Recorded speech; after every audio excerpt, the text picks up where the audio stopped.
ఆడపిల్లల తల్లిదండ్రులు ఒకప్పుడులా లేరు. ఇప్పుడు చాలా దూరం ఆలోచిస్తున్నారు. ఒక ఆడపిల్లని ఒక ఇంటికి పంపించాలి అంటే, ఇంతకుముందు ఆ అబ్బాయికి ఇల్లుందా, ఇటుకుందా, మంచి ఉద్యోగం ఉందా, గవర్నమెంట్ జాబ్ ఉందా, ఒక సెక్యూరిటీ లైఫ్ ఉందా అని ఇన్ని చూసుకునేవాళ్ళు. ఇప్పుడు అవేం చూడట్లేదు.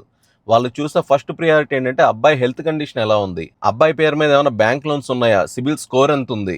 గత కొద్ది రోజులుగా ఇవి కొంతవరకు ట్రెండ్ అయితే, ఇప్పుడు ఇంకో ట్రెండ్ మొదలైంది. అబ్బాయి పేరు మీద ఏమైనా ట్రాఫిక్ చలాన్స్ ఉన్నాయా? డ్రంక్ అండ్ డ్రైవ్‌లో ఎప్పుడైనా పట్టుబడ్డాడా? ఎలాంటి కేసులేమైనా ఉన్నాయా?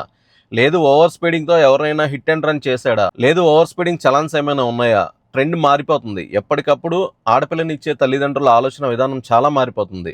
సో, అబ్బాయిలు బీ కేర్‌ఫుల్ బ్రదరు ఎలా పడితే అలా ఉంటే కుదరదు అనేది ఇప్పుడు ట్రెండ్. అమ్మాయిల తల్లిదండ్రులకి ఇంకో టెన్షన్ కూడా స్టార్ట్ అయింది. అసలు అబ్బాయి పిల్లల్ని కనే కెపాసిటీ ఉందా?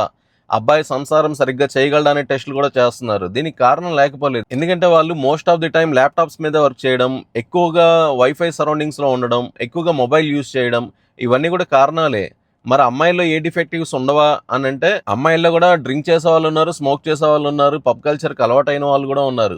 మరి వీళ్ళకి ఎలాంటి పరీక్షలు చేయట్లేదా అంటే, అబ్బాయిలు దయార్థ హృదయులు కాబట్టి ప్రస్తుతానికి అమ్మాయిలకి ఎలాంటి పరీక్షలు చేసే ఆలోచనలో అబ్బాయిల తల్లిదండ్రులు లేరు. ఎందుకు అంటే ఫస్ట్ మన రత్నం మంచిదైతే చాలు, మన రత్నం బాగుంటే ముందు ఒక ఆడపిల్ల దొరికిద్ది, వీడికి పెళ్ళి అవుద్ది, మన వంశం నిలబడిద్ది అనే ఆలోచనతోనే అబ్బాయిల తల్లిదండ్రులు ఆగిపోతున్నారు ప్రస్తుతానికి. కానీ ఇదే కల్చర్ కంటిన్యూ అవుతూ అమ్మాయిల తల్లిదండ్రులు ఎలా అయితే ఆలోచిస్తున్నారో అదే విధంగా అబ్బాయిల తల్లిదండ్రులు కూడా ఆలోచిస్తే మాత్రం అసలు పెళ్ళిళ్ళు అవుతాయనేది నాకు పెద్ద డౌట్.